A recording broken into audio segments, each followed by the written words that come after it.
गरुड़ पुराण पौराणिक कथा।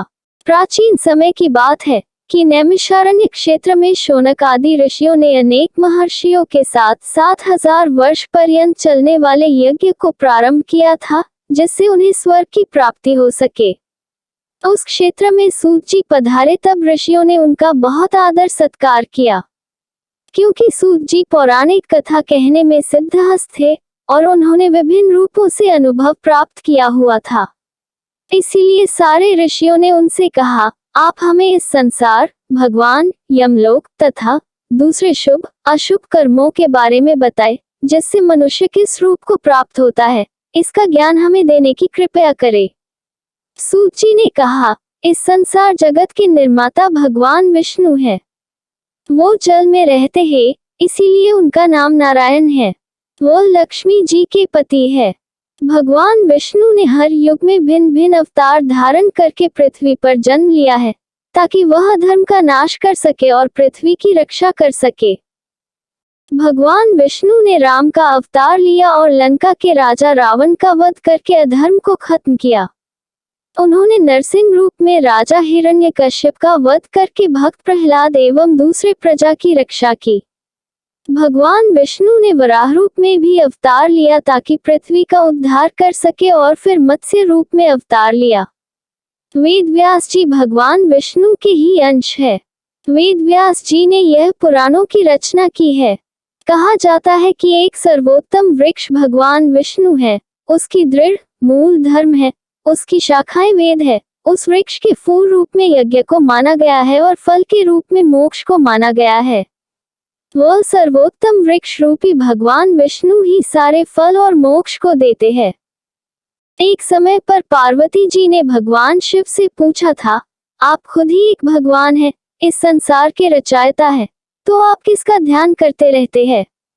यह सुनकर भगवान शिव ने कहा, मैं देवों और ऋषियों का ध्यान करता हूँ, उसमें विष्णु ही श्रेष्ठ है। इस संसार में परम ब्रह्म भगवान नारायण विष्णु है और उन्हीं का चिंतन करता हूँ। भगवान विष्णु ही अनेक रूप में अवतार लेने वाले परम ब्रह्म है।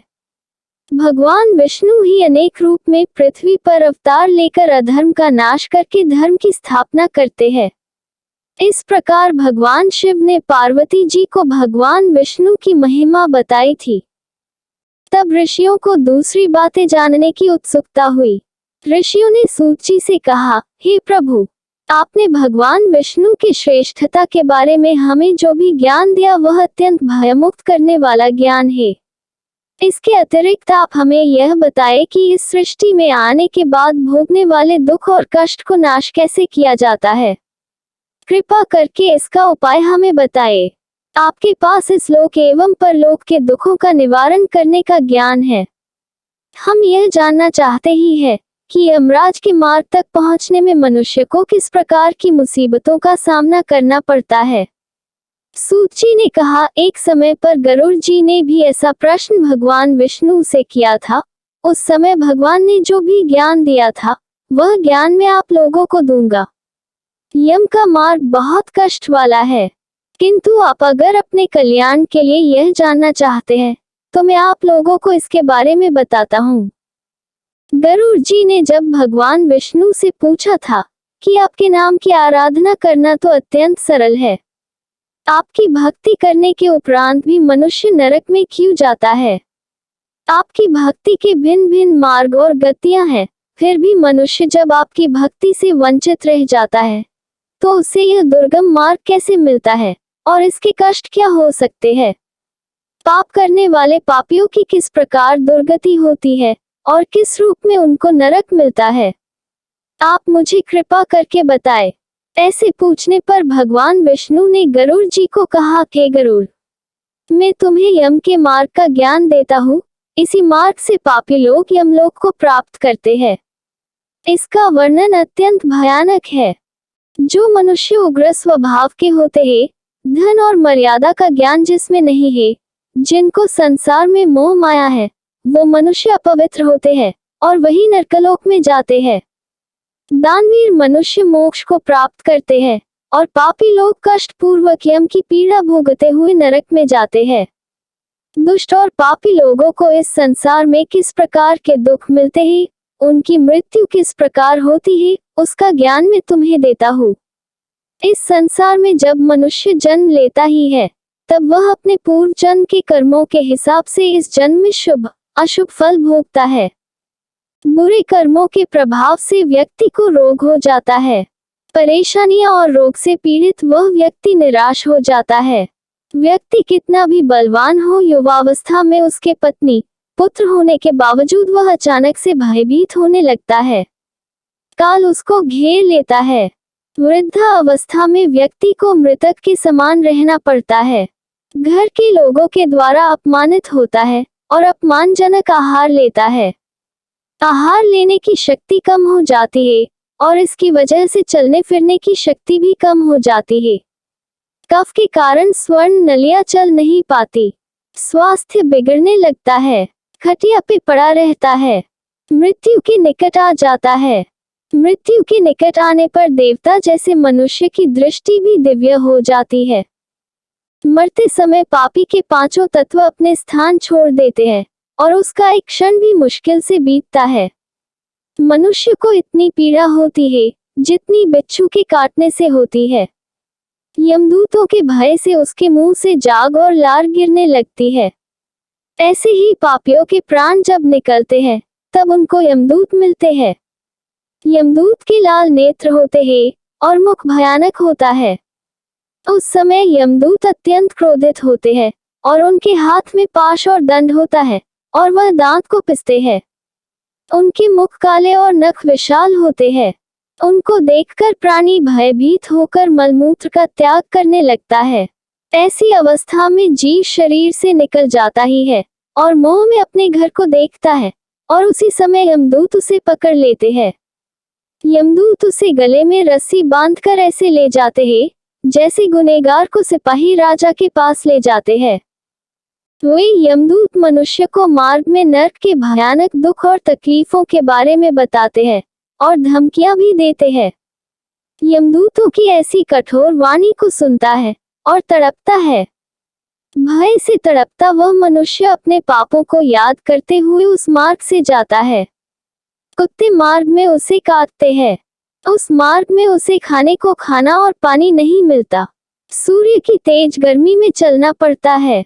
यमदूत उसे मार्ग में कूड़े से मारता है और घसीट कर ले जाते हैं। इस प्रकार अत्यंत पीड़ा सहकर वह अंधकार में यमलोक में पहुंच जाता है। वहां उसे उसके पापों का फल मिलता है।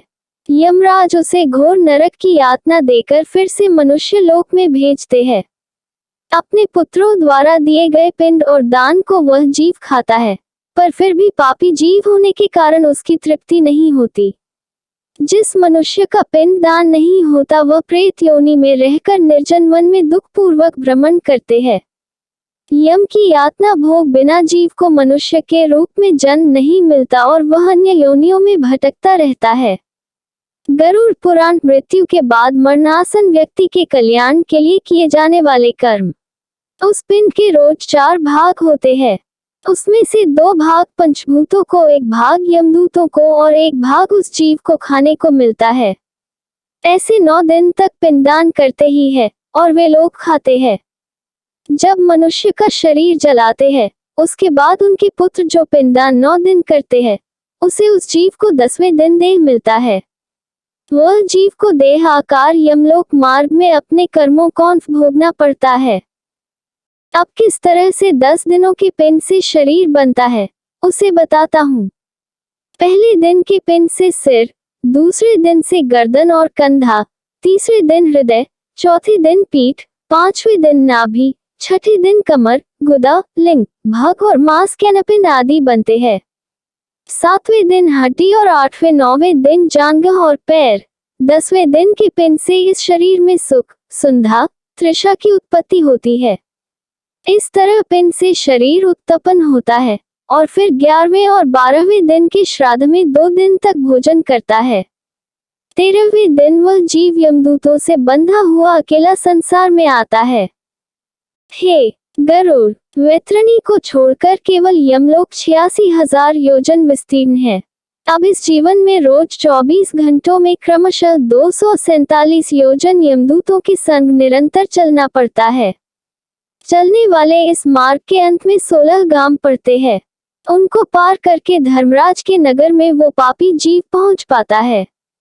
उन सब नगर के नाम कुछ इस प्रकार है: सौम्यपुर, सौरीपुर, नगेंद्र भवन, गंधर्व, शालागम, क्रौंच, क्रूरपुर, विचित्र भवन, दू, खत, नानकरंदपुर, सुतप्त भवन, रौद्र नगर, प्योवर्षण, सिद्ध्य, बहुभीति के नाम से जाने जाते हैं। इसके बाद यमपुर है। यमलोक में जाने वाला मनुष्य अत्यंत पीड़ा भोगता है और अपने कर्मों को याद करते हुए पीड़ित होता रहता है। अपने कर्मों के विषय में चिंतन करता हुआ अनेक दुख भोगता है। इस पर भी यदि वो दोबारा जन्म प्राप्त करता है, तब उसी प्रकार भगवान को भूलकर कर्म करता है। वीडियो में दी गई जानकारी अच्छी लगी हो तो वीडियो को लाइक करें और चैनल को सब्सक्राइब करें। हम और जानकारी के वीडियो लाते रहेंगे। जय श्री कृष्णा।